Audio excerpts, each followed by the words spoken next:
सर्वशक्तिमान परमेश्वर पिता प्रभु यीशु मसीह के नाम से तेरी दया के सिंहासन के पास आते हैं और एक समय के लिए प्रभु तेरी महिमा करते इस क्लास के लिए तेरी दया और कृपा रहे। तू जीवित परमेश्वर और तेरे वचन भी जीवित है प्रभु। जब हमारे दिलों में हमारे दिमाग में वचन तेरे जाएंगे तो हमारे अंदर प्रभु जीवन उत्पन्न करेगा और हमारे जीवन को मजबूत बनाएगा।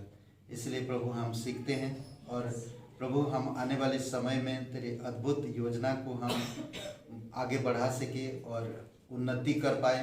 प्रभु आप सहायता करो। धन्यवाद देते यीशु मसीह के नाम से मांगते हैं, आमेन। ओके, रोमियो का 2 भाग में हम लोग एक भाग खत्म कर दिए जो पहले अध्याय से लेकर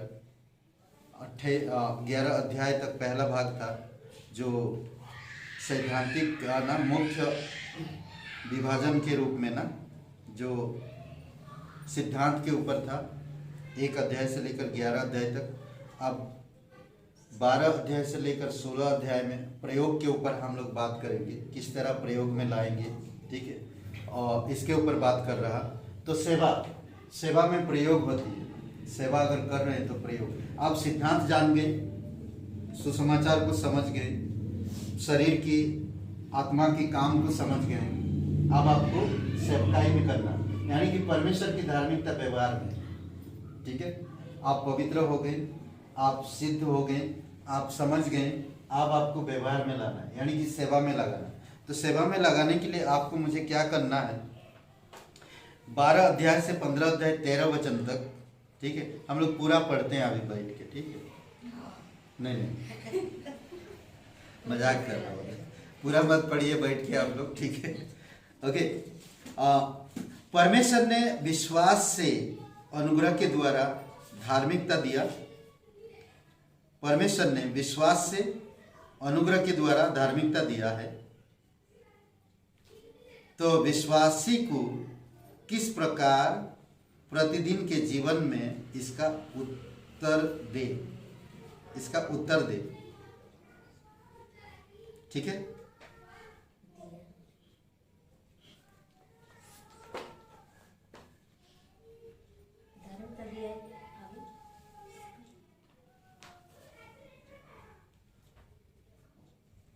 परमेश्वर ने विश्वास से अनुग्रह के द्वारा धार्मिकता दिया है, तो विश्वासी को किस प्रकार प्रतिदिन के जीवन में इसका उत्तर दे, कैसे वो सेवा में लगाए, व्यवहार में लगाए।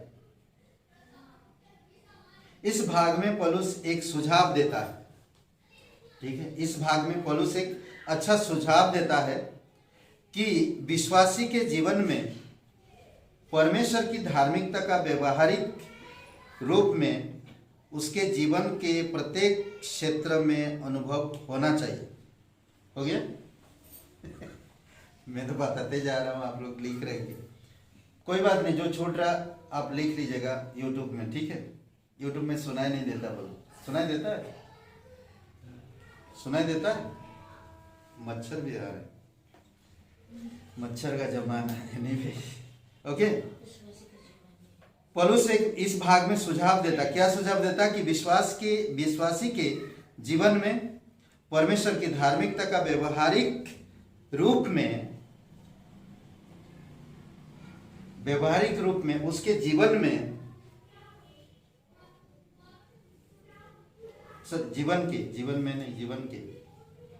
उसके जीवन के प्रत्येक क्षेत्र में अनुभव होना चाहिए, ठीक है। एक विश्वासी परमेश्वर की धार्मिकता, ठीक है, परमेश्वर की धार्मिकता को एक विश्वासी के जीवन में हर एक जगह पर व्यवहार होनी चाहिए, सेवा होनी चाहिए, ठीक है।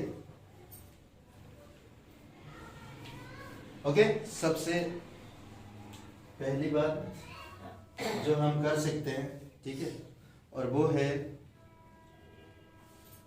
परमेश्वर के संबंध में आप क्या सोचते हैं।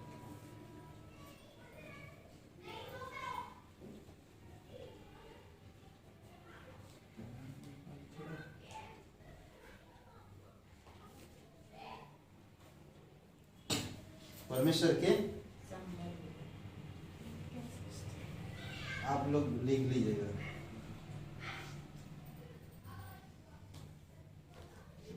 से हो गया, संबंध में, ठीक है। आप लोग लिख लीजिए अपनी भाषा में। 12 अध्याय 1-2 वचन पढ़िए।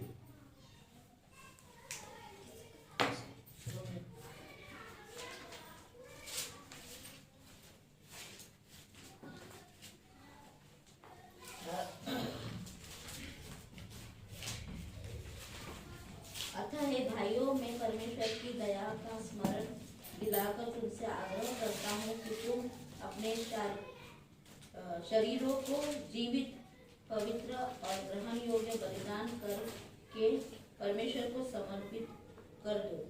यही तुम्हारी आत्मिक आराधना है। ओके, इस पूरा हो गया। दूसरा भी, हाँ, इस संसार के अनुरूप न बनो, परंतु अपने मन के नए हो जाने से तुम परिवर्तित हो जाओ कि परमेश्वर की भली, ग्रहण योग्य और सिद्ध इच्छा को तुम अनुभव से मालूम करते रहो। ओके, तो इसमें 3 बातें लिखी है। 3 बातें। पहला, हमें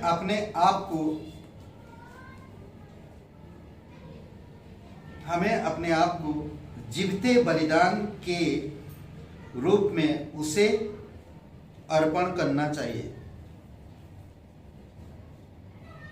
हमें अपने आप को जीवते बलिदान करके, बलिदान के रूप में उसे अर्पण करना चाहिए, ठीक है। बलिदान जो शब्द है, एक शब्द मिलता है बलिदान शब्द का, ठीक है।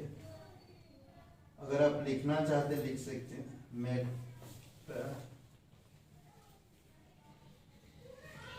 मोफियो,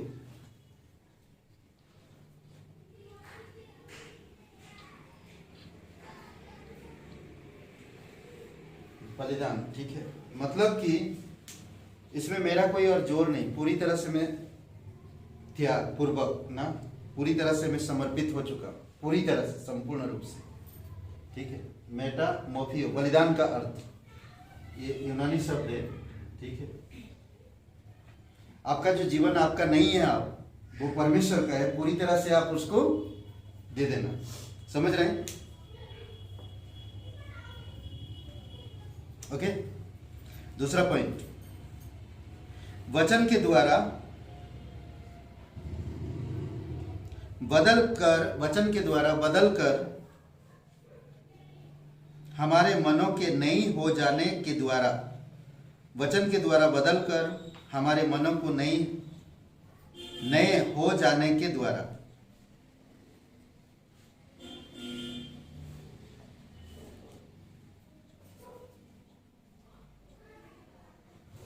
ओके। तीसरा पॉइंट, इस युग जिसमें हम रहते हैं, इस युग जिसमें हम रहते हैं,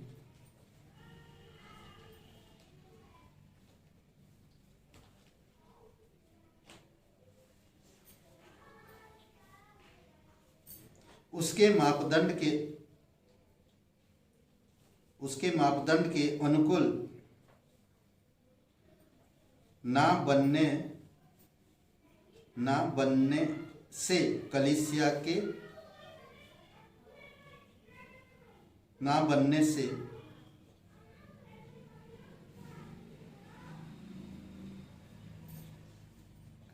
के संबंध में अब हम कहने का मतलब है कि आप जिस जगह पर रहते हो, जिस संसार में रहते, जिस युग में रहते हो, जिस स्थान में रहते हो, उसके जैसा मत बनो। संसार के जैसा मत बनो। ऑलरेडी पहले थे आप, संसारिक जैसे मत बनो ना। क्या कह रहा वचन में? इस संसार के सदृश ना बनो, परंतु तुम्हारी बुद्धि के नहीं हो जाने से तुम्हारा चाल चलन भी बदलता जाए, जिससे तुम परमेश्वर की भली और भागती और सिद्ध इच्छा अनुभव से मालूम करते रहो। ठीक है, अब दूसरा पॉइंट आपका आता है कलीसिया के संबंध में। ये था परमेश्वर के संबंध में, अब कलीसिया के संबंध में।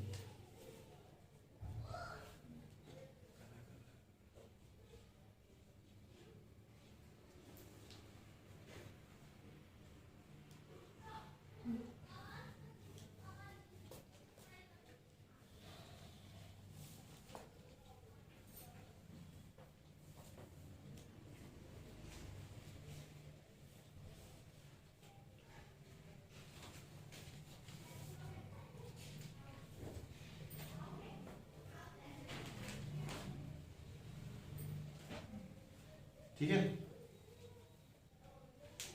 कलीसिया के संबंध में 3 से 8 में। तो आपको आप परमेश्वर के संबंध में बारे में 3 पॉइंट दिया गया। आपको पूरी तरह से समर्पित होना, ठीक है, संसार की सदृश नहीं होना। नई चीजें सब मिला है, उसको व्यवहार में लाना। नई चीजें क्या मिला? आत्मा मिला, हमारा दिल हमारा मन नया हो गया, हम नई मनुष्य तत्व में आ गए, हमारा सब चीजें नया हो गई ना। अब हम परमेश्वर के व्यवहार में परमेश्वर को पूरी तरह से समर्पित होना, अपना जीवन, अपना देह, अपना सब कुछ परमेश्वर को समर्पित करना। दूसरा, कलीसिया के संबंध में, अब मैं कलीसिया का हिस्सा बन गया, तो कलीसिया के संबंध में हमारा विचार क्या है, मैं कैसे सोचूं ना। कलीसिया में क्या होता है, यहाँ पर बहुत सारे बोलते ना कि ओके, 2 बातें लिख लीजिए।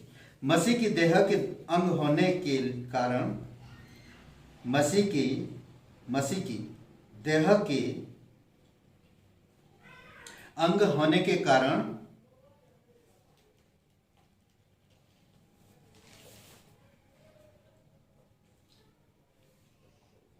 ठीक है, मसीह की देह के अंग होने के कारण परमेश्वर की दृष्टि से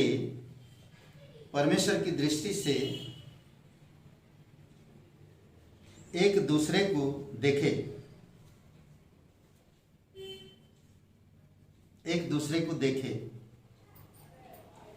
एक दूसरे से ठीक संबंध रखे।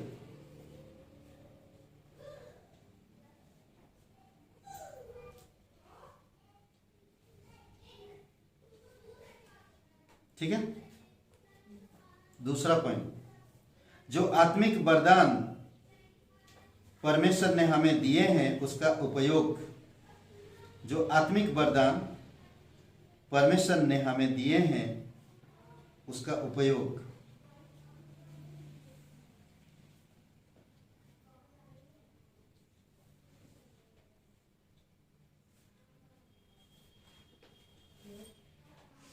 बस ठीक है, वचन 6 पढ़ेगा कोई? 12 का 6।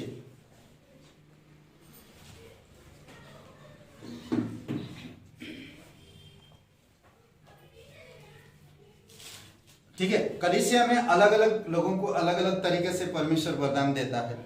मुझे जो वरदान मिला आपको नहीं मिल सकता, हो सकता है आपको मेरे से भी बेटर वरदान मिले, बट वरदान वही है, कुछ अलग नहीं है ना।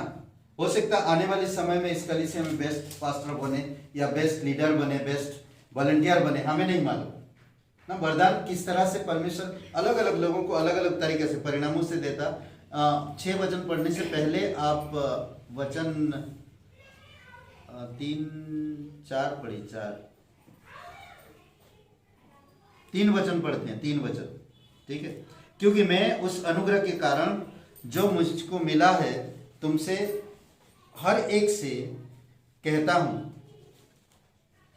कि जैसा समझना चाहिए उससे बढ़कर कोई भी अपने आप को ना समझे, पर जैसा परमेश्वर ने हर एक को परिणाम के अनुसार बांट दिया है वैसा ही सुबुद्धि के साथ अपने को समझे। क्योंकि जैसे हमारी एक देह में बहुत से अंग है और सब अंगों का एक ही सा काम नहीं, वैसे ही हम जो बहुत है मसीह के एक देह होकर आपस में एक दूसरे के अंग है।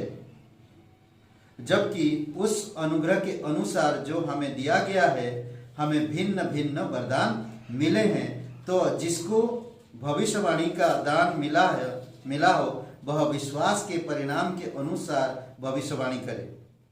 देख रहे, अलग अलग जैसा आपको वरदान मिला आपको विश्वास के आधार पर उसको उपयोग में लाना है, सेवा में लाना है। ठीक है।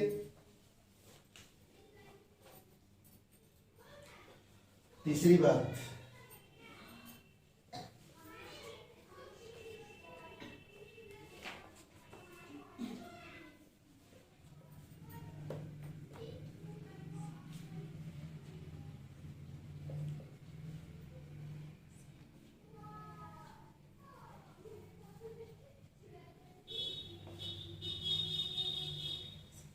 ठीक है, 9 से 21 सॉरी,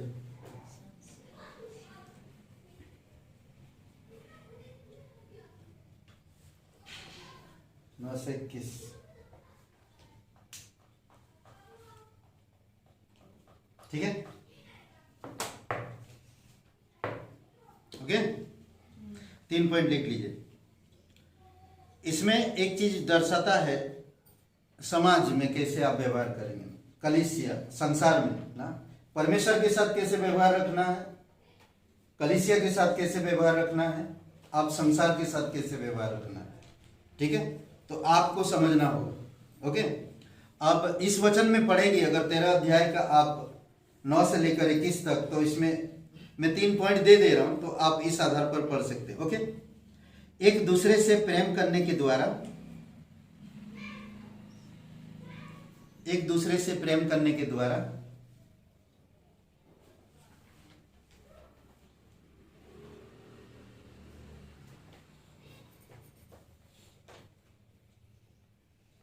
ओके, दूसरा उद्धार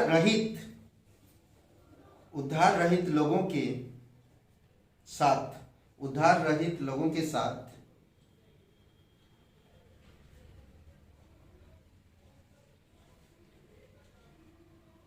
पवित्र बाइबल के सिद्धांतों के अनुसार,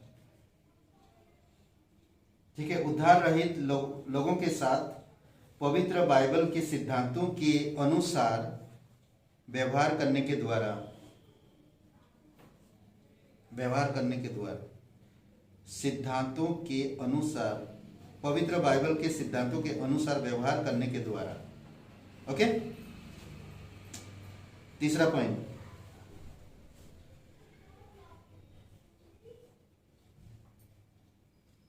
हो गया, भलाई से बुराई को जीतने के द्वारा, भलाई से बुराई को जीतने के द्वारा, भलाई से बुराई को जीतने के द्वारा।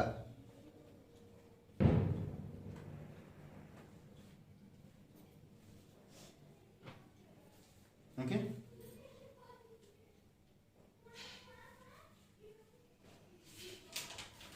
ठीक है,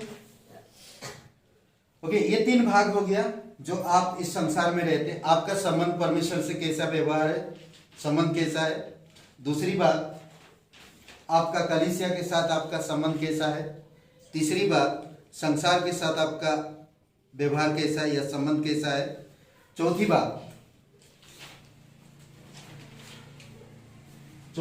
ठीक है,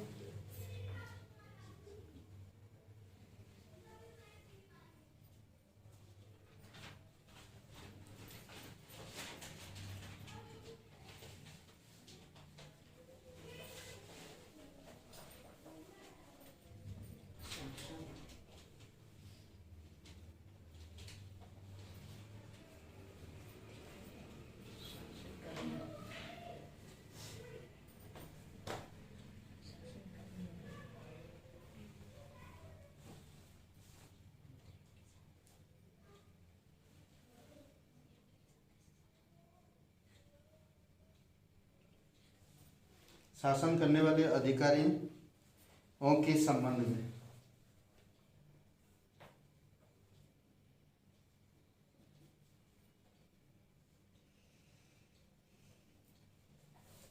ठीक है,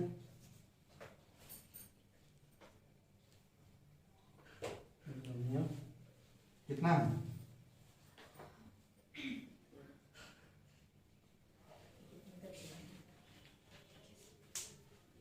ओके,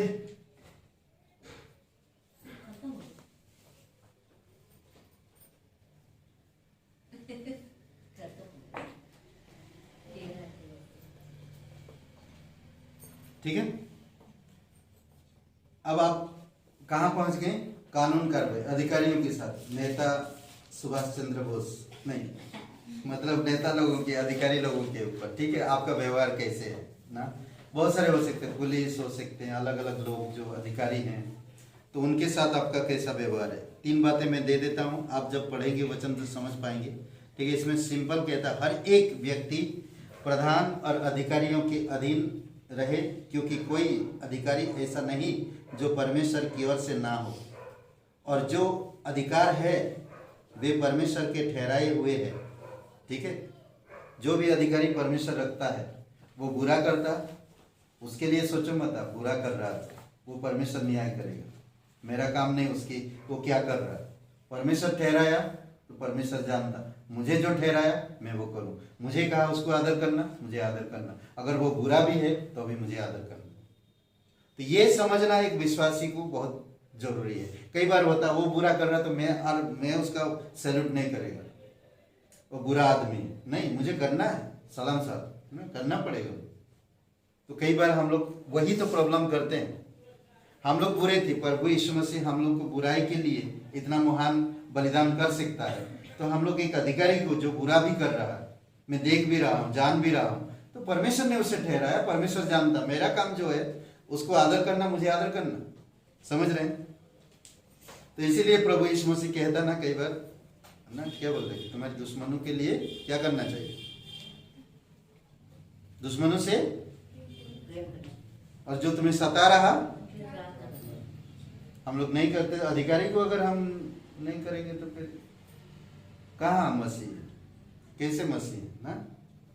तो इसलिए अधिकारी बुरा कर रहा है तो आप वो सता रहा हम लोग मसीह लोगों को, परमेश्वर ने ठहराया। कई बार सोचते हैं यार परमेश्वर अगर ठहराए तो इतना बुरा आदमी कैसे हो सकता, वो उसका काम है, वो क्या कर रहा है उसकी पद में, उसका जिम्मेदारी, वो हम सोचने की जरूरत नहीं।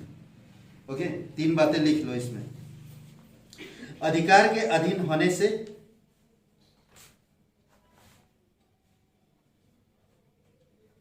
अधिकार के अधीन होने से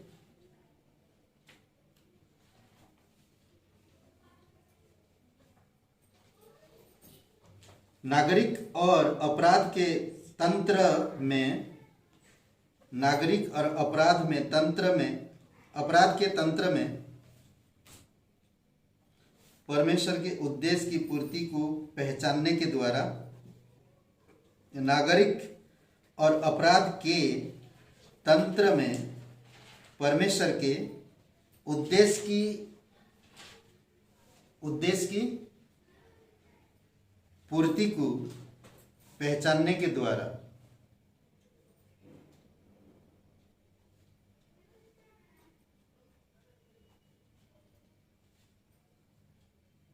हो गया। सीमा जी बहुत फास्ट लिखते हैं आप, अच्छी बात है, वेरी गुड।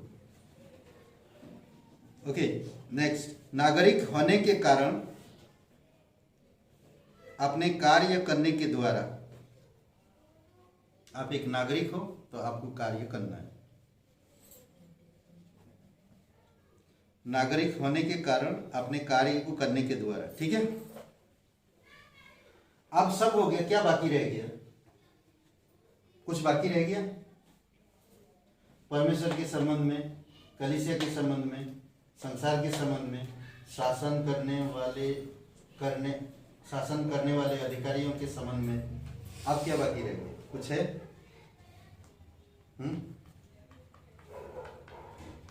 देखें जरा कितना दिमाग चलता है आप लोगों का। और कुछ है? सब हो गया ना।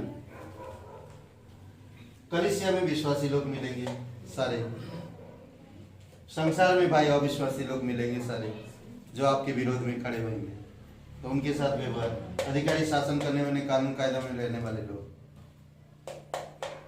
सब आ गया ना। हाँ, और एक लिखिए, प्रत्येक के साथ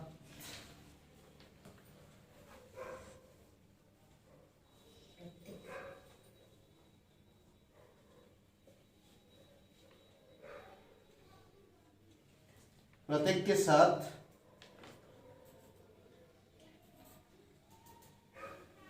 साथ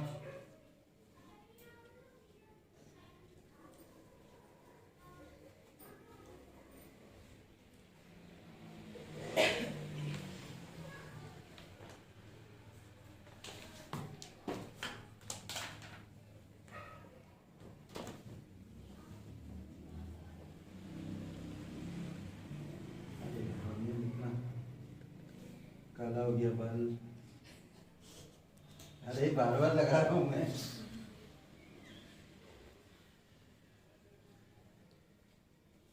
13 8 से 14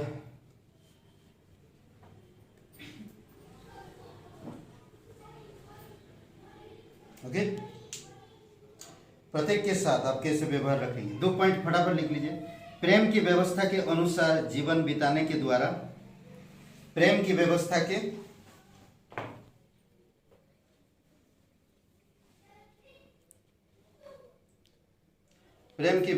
के अनुसार जीवन बिताने के द्वारा अपनी नेक्स्ट पॉइंट हो गया। प्रेम की व्यवस्था के अनुसार जीवन बिताने के द्वारा, दूसरा पॉइंट, अपनी चाल और आधार कार्ड के द्वारा, नहीं अभी आधार कार्ड लिख दिया, और लिखा बस। क्या बोल मजाक कर रहे हैं। अपनी चाल और व्यवहार, अपनी चाल और आधार में, आचार में, अपनी चाल और आचार में, आचरण में, आचार व्यवहार जो बोलते हैं, क्या लिखने का? आचार पानी आ गया। अपनी चाल और आचार में धार्मिकता दर्शाने के द्वारा, आचार समझ जाते ना लोग, आचार विचार होता ना, चाल चलन,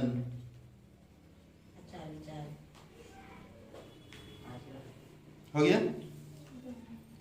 आचार में धार्मिकता दर्शाने के द्वारा, अब हो गया क्लियर। और एक बाकी रह गया, क्या है बताइए? 1 2 3 4 5 6 क्या बाकी रह गया? देखिए जरा क्या माइंड चलाते हैं हम, क्या बाकी रह गया बताइए?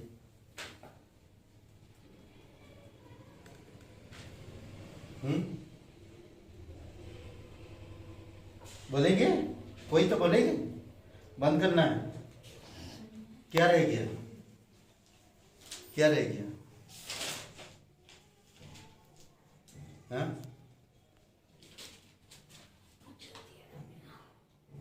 अब क्या बाकी रह गया?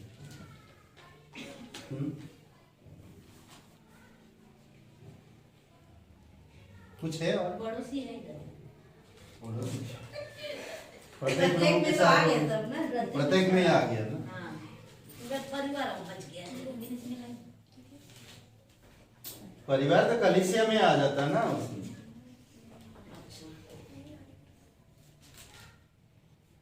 अगर दूसरे परिवार तो संसार में आ जाते ना, हर परिवार तो संसार में ही आते ना। और क्या? 14 जने।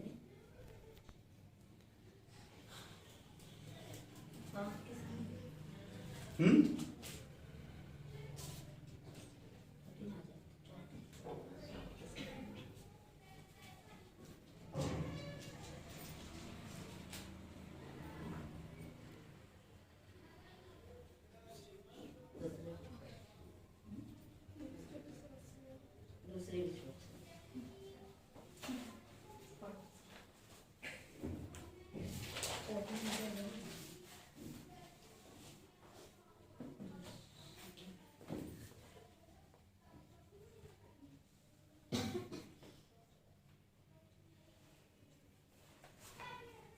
ठीक है।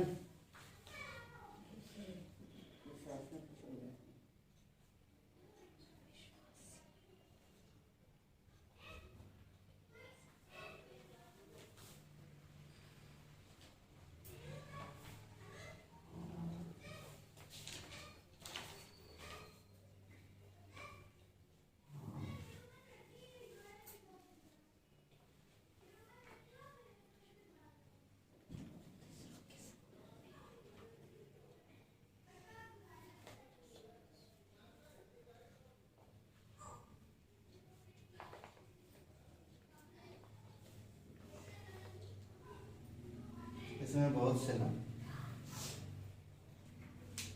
ठीक है। 14 अध्याय 1 से 15 अध्याय 13 तक, या 4 से भी कर सकते हो, 1 से भी कर सकते हो, ठीक है। ओके, ये कंप्लीट हो गया। दूसरे विश्वासियों के साथ संबंध में कैसे आप व्यवहार करेंगे, ठीक है। सारे व्यवहार इसमें आ गया, जो भी आप व्यवहार करेंगे, ठीक है। परमेश्वर की धार्मिकता को व्यवहार कैसे करना, परमेश्वर के वचनों को आप एक विश्वासी होने के नाते आप कैसे व्यवहार रखोगे इन सारे एरिया में, ठीक है। तो इसमें पॉइंट्स लिख लीजिए। एक दूसरे के दोष ना निकालने के द्वारा, पहला पॉइंट, एक दूसरे के दोष ना निकालने के द्वारा, समझ गए। ये बहुत अच्छा पॉइंट है ना, ये बहुत पावरफुल पॉइंट है। अगर इस पॉइंट को हम समझ गए तो समझ लीजिए हम एक अच्छे विश्वासी बन गए। समझ रहे हैं, क्योंकि इंसान कभी भी गिरना नहीं चाहता है। दोषी भी पूरा दोष दूसरे पर थोप देगा, परंतु खुद नहीं कहेगा कि मैं दोषी हूं ना। चोर कभी कहते हुए सुना है, मैंने चोरी किया, आओ भैया पुलिस साहब पकड़ के ले जाओ, हथकड़ी लगा दो, कभी नहीं बोलेगा चोर। एक दूसरे के दोष ना निकालने के द्वारा, ठीक है। दूसरा पॉइंट, विवादास्पद विषयों में विवादास्पद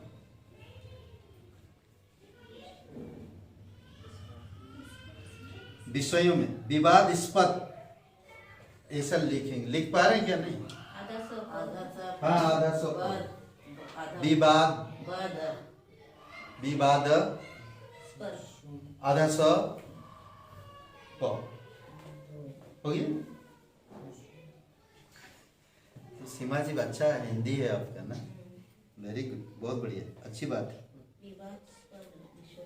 विवादास्पद विषयों में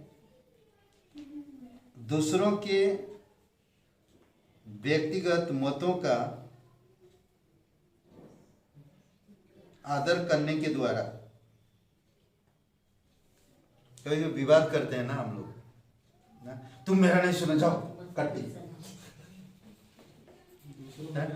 हम लोग कल बातें कर रहे थे, कट्टी बोल रहा था, मैं कुछ और बोल दिया, वो गुस्सा हो गए थे नानी। अरे बाप रे, मेरे तो बहुत गड़बड़ हो गया था, गुस्सा हो गया।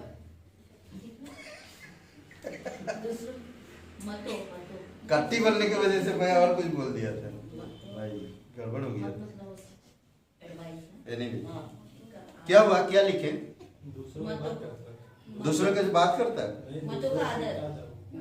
दूसरों के व्यक्तिगत मतों के आदर करने के द्वारा। आपके पास एक मत है, मत मतलब जानते हैं, विचार, ठीक है। आपके पास एक विचार है, उनके पास एक विचार, उन विचारों को समझकर हम एक के अधीन हो जाते हैं, बल्कि नहीं तो मालूम पड़ा लड़ाई झगड़ा चल, तुम ऐसा विचार कैसे ला सकते हो, तुम ऐसा विचार कैसे ला सकते हो, विवाद हो रहा है ना, एक दूसरे पे आरोप लगा रहे हैं, विवाद कर रहे हैं, अच्छा नहीं हो, ठीक है। हो गया। तीसरा, यह स्मरण रखने के द्वारा, यह स्मरण रखने के द्वारा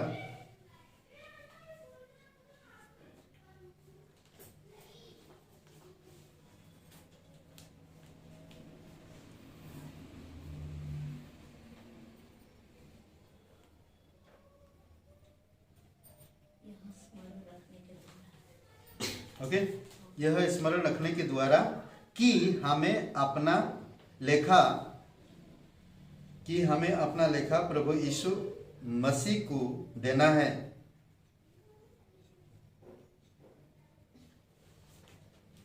कि अपना लेखा प्रभु यीशु मसीह को देना है, एक दूसरे को नहीं।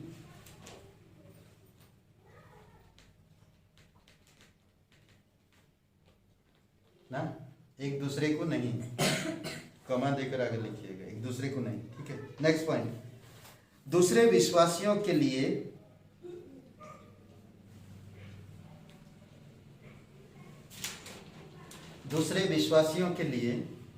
ये बहुत अच्छा पॉइंट है, मुझे बहुत अच्छा लगता है पॉइंट। ठीक है, ये पॉइंट्स मैंने तो समझाया नहीं तो बढ़िया होता। ठीक है, दूसरे विश्वासियों के लिए रुकावट या ठोकर का कारण ना बनने के द्वारा,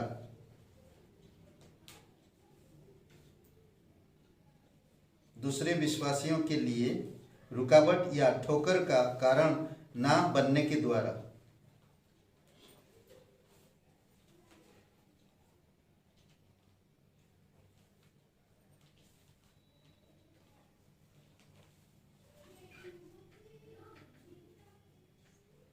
ओके। नेक्स्ट पॉइंट, जैसा मसीह में उचित है,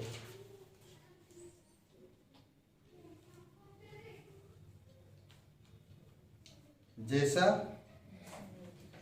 मसीह में उचित है अपनी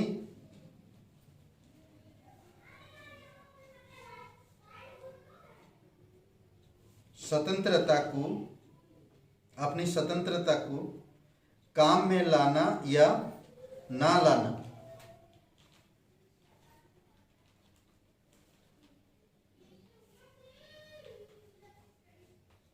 जैसा मसीह में उचित है अपनी स्वतंत्रता को काम में लाना या ना लाना। ठीक है,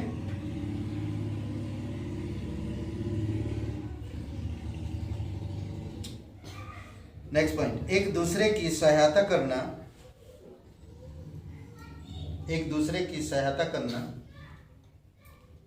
और प्रसन्न करने के द्वारा,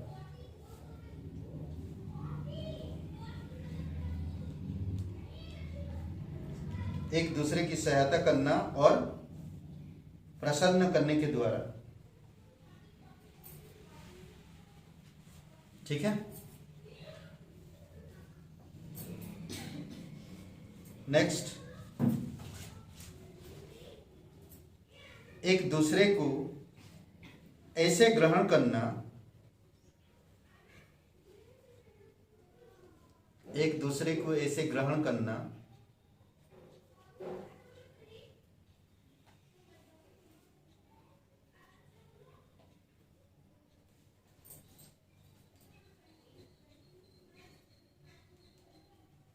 जैसे मसीह ने हमें ग्रहण किया, जैसे मसीह ने हमें ग्रहण किया। ठीक, ब्रैकेट में, ठीक जैसे हम हैं, ब्रैकेट में लिखिए, ठीक जैसे हम हैं। ठीक है, ओके।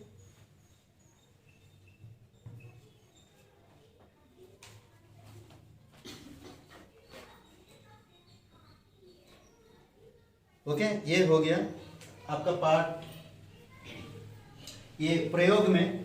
ठीक है, प्रयोग में और एक भाग रह गया जिसको बोलते, ज्यादा नहीं, मैं थोड़ा सा समझा दे रहा हूं। आप लिखिए अध्याय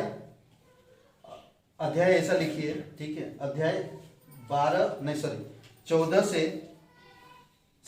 अध्याय का 14 वचन से 14 अध्याय का 15 वचन से 15 अध्याय का 14 वचन से 16 अध्याय आखिरी तक, 16 अध्याय लास्ट 17 वचन तक। ठीक है, 16 का 17 ये वचन है ना, 27 तक, बट वो नाम देता है आगे 16 वचन तक। ठीक है, 17 वचन तक। ठीक है, तो पूरा ये समझ लो। ओके, इसमें क्या आप लिख सकते हैं, इसमें ना धार्मिकता के सुसमाचार की प्रचार करने की महत्वाकांक्षा। धार्मिकता के सुसमाचार की प्रचार करने की महत्वाकांक्षा। ये ऐसा महत्वाकांक्षा।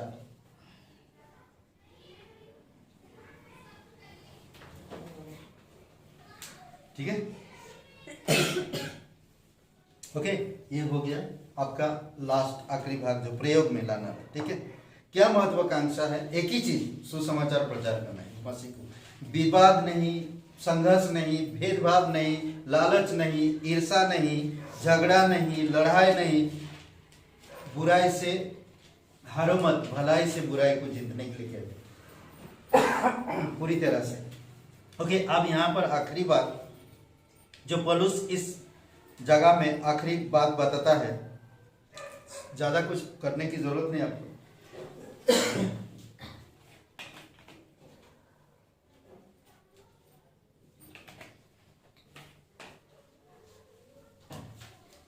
ओके, इसमें इस समाप्ति के विभाग में पौलुस सुसमाचार और उसकी अद्भुत उपलब्धियों के महत्व पर बल देता है। सुसमाचार पर और उसकी अद्भुत उपलब्धियों पर। ठीक है, सुसमाचार प्रचार करने में क्या आपको उपलब्धि हो सकता, या आप कैसे सुसमाचार प्रचार में कैसे आप उपलब्धियां पा सकते हो, समझ रहे हैं? इसके ऊपर। ठीक है, ओके। महत्व पर बल देता है। पौलुस नई क्षेत्र में सुसमाचार प्रचार करने की अभिलाषा करता था। नई क्षेत्र में नई जगह पे जाना चाहता था, अलग अलग जगह पे, नया जगह पे वो जाना चाहता था। वो मसीह लोगों के साथ वो ज्यादा दूसरे विश्वासी जो यहाँ पर दूसरे विश्वासियों के साथ ज्यादा वो संबंध नहीं रखना चाहता, पर नई जगह पे जाकर वो सुसमाचार प्रचार करने का उसका एक अच्छा ये था, अभिलाषा था। इसीलिए वह रोम होते हुए स्पेन को जाना चाहता था। इसलिए वो रोम होकर स्पेन को जाना चाहता था। पौलुस उनको जिन्हें वह जानता था अपनी पहली प्रचार यात्रा के दूसरे स्थानों से नमस्कार भेजता है। आखिरी पॉइंट में जो बातें, ओके, जो लोगों को पहली बार गया था मिशन यात्रा में, जो लोगों को जानता था, दूसरी बार वो लोगों को नमस्कार भेजता है। समझ रहे, उस जगह से। ठीक है, पौलुस रोमियो को वैसे ही समाप्त करता जैसे दूसरी पत्रियों को सुंदर श्रद्धालु आशीर्वाद देता है। उसका आशीर्वाद क्या होता? आखिरी वचन पढ़िए रोमियो का।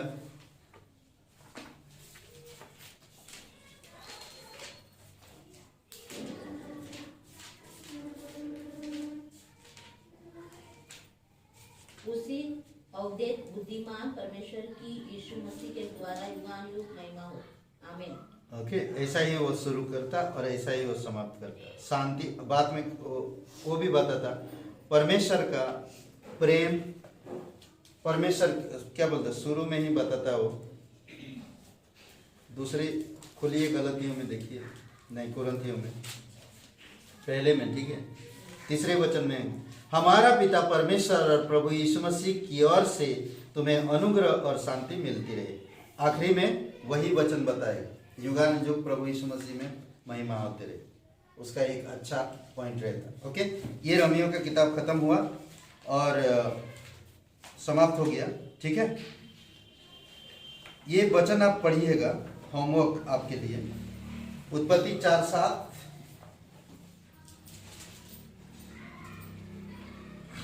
इसमें असाइनमेंट लिखना, मालूम है ना? असाइनमेंट एक लिखना है। 10 लाइन का या 5 लाइन का जो भी हो, ठीक है। ये सारे वचन जो पढ़ेंगे, पढ़ने के बाद आप उसका क्या बोलते हैं कि मोरल, उसमें आप क्या समझ रहे हैं उस वचन के द्वारा आप दर्शाना है। उत्पत्ति का 4:7, उत्पत्ति का 15:6, वचन संहिता 14:1-3, वचन संहिता 19:1-6,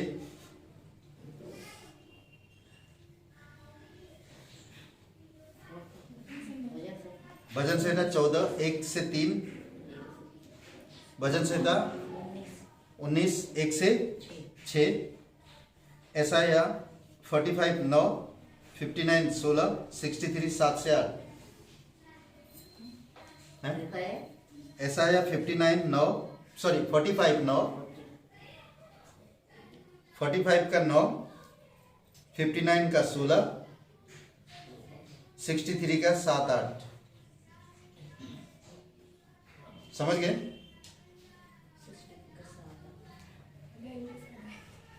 हाँ, हो गया। ये होमवर्क है, पढ़ना है और एक असाइनमेंट लिख के लाना आपकी माइंड से, ठीक है। ये वचन पढ़ने के बाद आप क्या समझ पा रहे हैं वो लिखना है। ऐसा नहीं कि आप वचन का एक एक लिख दिया, नहीं, वचन एक एक मत लिखिए, पूरा वचन को पढ़िए, उसमें आप क्या समझ पा रहे हैं वही चीज लिखना है। हो सकता 2 लाइन का, हो सकता 4 लाइन, मुझे नहीं मालूम, हो सकता 10 लाइन, जो जैसा, ठीक है, एक पेज में लाना, ठीक है।